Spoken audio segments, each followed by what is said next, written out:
Gusto mong gumaling? Ayaw mo i-dialysis? Gagawin mo yan.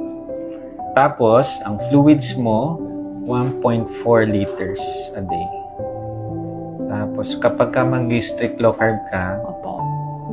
700 ml electrolytes plus 700 ml plain water. That is 1.4 liters din. Malakas ka ba sa tubig? Ngayon, Dok, hindi. Kasi, di ba, pag umiinom po ako, nasusuka ko.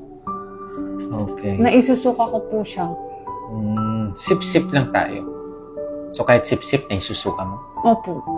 Kahit Pero isang sip? hindi. Pwede naman po. Pero yung pag sobrang dami po. Ang inom lang natin, sip every 5 minutes, 10 Okay, minutes. sige.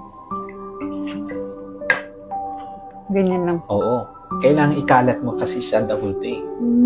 Hindi yan yung isang... Yung ginagawa ko, Dok, isang lago Mali ko. yun. Mali yun.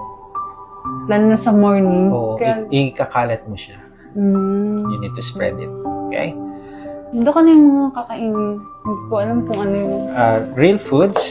So, di ba nga, vegetarian? Oh, kung ano yung mga gulay. Talagang magugulay ka. Ano yung, Dok? Steam lang po lahat? Pwede pong, halimbawa, pwede kang